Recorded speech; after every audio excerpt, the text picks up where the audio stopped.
നമുക്ക് ഇന്ന് face bleach ചെയ്യണത് ഒന്ന് പരിചയപ്പെടാം. ഇത് നേച്ചേഴ്സിൻ്റെ ഡയമണ്ട് ക്രീം ബ്ലീച്ചാണേ. അതിൽ ഒരു ബോക്സിൽ, വലിയ ബോക്സിൽ ക്രീമും ചെറുതിൽ ആക്ടിവേറ്ററും ആണുള്ളത് കേട്ടോ. നിങ്ങൾക്ക് കാണാൻ പറ്റുന്നുണ്ടെന്ന് വിചാരിക്കുന്നു. ഇത് ക്ലെൻസിങ് മിൽക്കാണ്, ഫേസ് ക്ലീൻ ചെയ്യാനായിട്ട് ഉപയോഗിക്കുന്നതാണ്. അത് വേണമെന്ന് നിർബന്ധമൊന്നുമില്ല. നിങ്ങൾക്കിപ്പോൾ വീട്ടിൽ ജസ്റ്റ് ഒന്ന് ഫേസ് ബ്ലീച്ച് ചെയ്യണമെന്നുണ്ടെങ്കിൽ എങ്ങനെ ചെയ്യാമെന്ന് ഞാൻ പറഞ്ഞു തരാം. ആദ്യമായിട്ട് ബ്ലീച്ച് ചെയ്യുന്ന ആളാണെന്നുണ്ടെങ്കിൽ ഈ ക്രീമിൽ നിന്ന് ഇച്ചിരി എടുക്കുക, സ്വല്പം മതി, ഒരു 1/4 ടീസ്പൂണോ അങ്ങനെ എടുക്കുക. സ്പാച്ചില കൊണ്ട് അതിൻ്റെ അറ്റത്ത് ഒരു ഇച്ചിരി എടുത്താൽ മതി. അതിൽ ആക്ടിവേറ്റർ മിക്സ് ചെയ്തിട്ട് നിങ്ങളുടെ ചെവിയുടെ പുറകിലുള്ള സ്കിന്നിൻ്റെ അവിടെയായിട്ട് ഇട്ട് നോക്കുക, കഴുത്തിൻ്റെ ഭാഗത്ത്. ഒരു 15 മിനിറ്റിന് ശേഷം നിങ്ങൾക്ക് അലർജി ഒന്നും തോന്നണില്ല എന്നുണ്ടെങ്കിൽ നമുക്ക് ഈ പ്രോസസ്സിലേക്ക് നടക്കാം. അപ്പോൾ ഇങ്ങനെ ചെയ്യുന്ന ടെസ്റ്റിൻ്റെ പേര് പാച്ച് ടെസ്റ്റ് എന്നാണ് കേട്ടോ. ഇനി അത് ഫസ്റ്റ് ടൈം ചെയ്യുന്നവർക്കാണ് ഞാൻ പറഞ്ഞത്. യൂഷ്വലി ചെയ്യുന്നവർക്ക് പ്രോബ്ലം ഒന്നും ഇല്ല കേട്ടോ. പിന്നെ ഇത് വലിയ പ്രോബ്ലമുള്ള ബ്ലീച്ചൊന്നുമല്ല. നേച്ചേഴ്സ് നല്ല ബ്രാൻഡാണ്. നമ്മൾ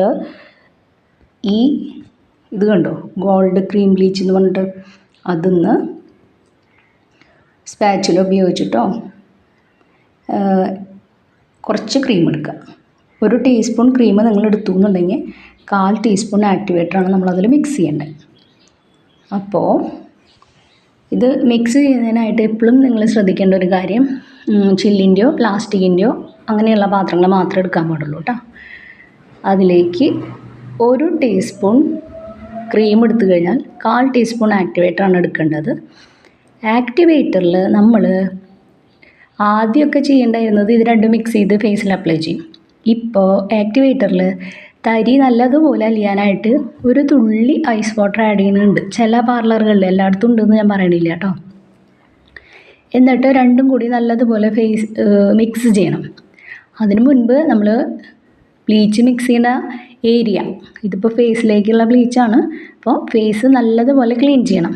പാർലറുകളിൽ ക്ലെൻസിങ് മിൽക്ക് യൂസ് ചെയ്തിട്ടാണ് ഫേസ് ക്ലീൻ ചെയ്യാം. നിങ്ങൾക്ക് ഇപ്പോൾ ക്ലെൻസിങ് മിൽക്ക് ഇല്ല എന്നുണ്ടെങ്കിൽ അത് വാങ്ങാൻ പോകുമൊന്നും വേണ്ട. നമ്മൾ എന്താ പറയുക, ഫേസ് വാഷ് ഉണ്ടാവുമല്ലോ, അതിട്ടിട്ടല്ലേ നോർമലി ഇപ്പോൾ എല്ലാവരും ഫേസൊക്കെ വാഷ് ചെയ്യണേ. അതിട്ട് നല്ലതുപോലെ ഫേസ് ക്ലീൻ ചെയ്ത് വെള്ളമൊക്കെ തുടച്ചതിന് ശേഷം ഈ ക്രീമും ആക്ടിവേറ്ററും മിക്സ് ചെയ്യുക. ക്രീം ആക്ടിവേറ്റർ മിക്സ് ചെയ്യേണ്ട അളവാണ്, റേഷ്യോ ആണ് ഞാൻ പറഞ്ഞത്. 1 ടീസ്പൂൺ ക്രീം എടുത്താൽ 1/4 ടീസ്പൂൺ ആക്ടിവേറ്റർ. ആ ആക്ടിവേറ്ററിൽ ഒരു തുള്ളി ഐസ് വാട്ടർ ആഡ് ചെയ്താൽ നല്ലതാണ്. രണ്ടും കൂടി നല്ലതുപോലെ മിക്സ് ചെയ്തിട്ട് നമ്മുടെ താടിയിൽ നിന്ന് തുടങ്ങി മുകളിലേക്ക് വേണം നമ്മൾ അപ്ലൈ ചെയ്യാൻ. അപ്ലൈ ചെയ്യുമ്പോൾ കണ്ണിൻ്റെ പോർഷൻ വിടണം, അതുപോലെ ചുണ്ടിൻ്റെ ഭാഗം, മൂക്കൊക്കെ ചെയ്യുമ്പോൾ ശ്രദ്ധിക്കുക.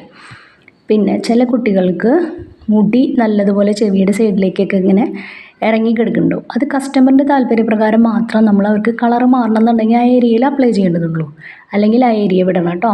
അതുപോലെ പുരികത്തിലാവാതെ ശ്രദ്ധിക്കണം, പുരികത്തിൻ്റെ നിറം മാറുമല്ലോ. അങ്ങനെ ഇട്ടതിന് ശേഷം ഫെയർ സ്കിന്നുള്ള ആളാണെന്നുണ്ടെങ്കിൽ 15 മിനിറ്റ് നേരം മുഖത്ത് ഇത് അപ്ലൈ ചെയ്ത് വെക്കാം. നല്ല ഡാർക്ക് സ്കിൻ കോംപ്ലക്ഷനുള്ള ഒരു കുട്ടിയാണെന്നുണ്ടെങ്കിൽ 10 മിനിറ്റും, പിന്നെ അതിന് മുകളിലേക്ക് സ്കിൻ കോംപ്ലക്ഷൻ കൂടി വരുന്നവർക്ക് ഒരു 12, 13 അങ്ങനെയൊക്കെയാണ് സമയം.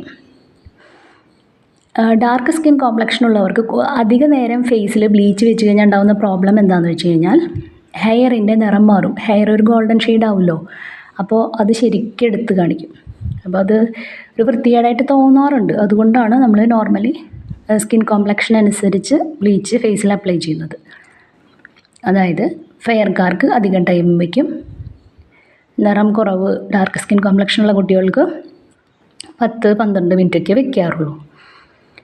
പിന്നെ ഈ ബ്ലീച്ച് ക്രീം റിമൂവ് ചെയ്യുക എങ്ങനെയാണെന്ന് വെച്ച് കഴിഞ്ഞാൽ നമുക്ക് ഈ ക്രീമിനോടൊപ്പം ഒരു കുഞ്ഞ് സ്പാച്ചില കിട്ടും. അത് വെച്ച് കസ്റ്റമറിൻ്റെ മുഖത്ത് പോറൽ വരാത്ത രീതിയിലാണ് നമ്മൾ പാർലറിൽ ചെയ്യുക. അതുപോലെ തന്നെ നിങ്ങൾ വീട്ടിൽ ചെയ്യുമ്പോൾ പതുക്കെ മുകളിലേക്ക് എടുക്കുക. പിന്നെ ബ്ലീച്ച് അപ്ലൈ ചെയ്തിരിക്കുമ്പോൾ നമ്മൾ കണ്ണിൻ്റെ മുകളിൽ റോസ് വാട്ടറിലോ ഐസ് വാട്ടറിലോ ഇങ്ങനെ നനച്ച് പഞ്ഞി വെച്ചാൽ നമുക്ക് കണ്ണിന് നല്ല കുളിർമ കിട്ടും. കണ്ണടച്ചിരിക്കുകയാണ് ഏറ്റവും നല്ലത്. അതിനുശേഷം സ്പാച്ചുല വെച്ച് ബ്ലീച്ചൊക്കെ നമ്മൾ റിമൂവ് ചെയ്തതിന് ശേഷം ഐസ് ക്യൂബ്സ് വെച്ച് നല്ലതുപോലെ റബ്ബ് ചെയ്യുക ഫേസ്. എന്നിട്ട് നല്ലതുപോലെ തുടച്ചതിന് ശേഷം അതിന് നമ്മൾ സ്പോഞ്ചും ടിഷ്യൂസൊക്കെ യൂസ് ചെയ്യാറുണ്ട് പാർലറുകളിൽ. നിങ്ങൾ വീട്ടിലാകുമ്പോൾ കോട്ടൺ തുണി വെച്ച് ഫേസ് തുടച്ചതിന് ശേഷം എന്ത് ചെയ്യണം? നിർബന്ധമായും പാക്ക് ഇട്ട് കൊടുക്കണം. പാക്ക് നമ്മൾ ഫേസിൽ അപ്ലൈ ചെയ്യാന്ന് പറയുമ്പോൾ മുൾത്താണി മിട്ടിയോ പിന്നെ നിങ്ങൾ നോർമലി യൂസ് ചെയ്യുന്ന ഏത് പാക്കായാലും 15 മുതൽ 20 മിനിറ്റ് നേരം മുഖത്ത് അപ്ലൈ ചെയ്യേണ്ടതാണ്. വെയിലത്ത് പരമാവധി പോവാതിരിക്കുക എന്നുള്ളതാണ് ഏറ്റവും നല്ലത് ബ്ലീച്ച് ഇട്ടതിന് ശേഷം. പിന്നെ സൺസ്ക്രീൻസ് യൂസ് ചെയ്യാൻ മറക്കരുത്. അതുപോലെ തീൻ്റെ ചൂട് അധികം മുഖത്ത് തട്ടുന്നതും അത്ര നല്ലതല്ല. മാസത്തിൽ ഒരിക്കൽ മാത്രമേ നമ്മൾ ഈ ആക്ടിവേറ്റർ മിക്സ് ചെയ്തിട്ടുള്ള ബ്ലീച്ച് മുഖത്ത് അപ്ലൈ ചെയ്യാൻ പാടുള്ളൂ കേട്ടോ. Thank you.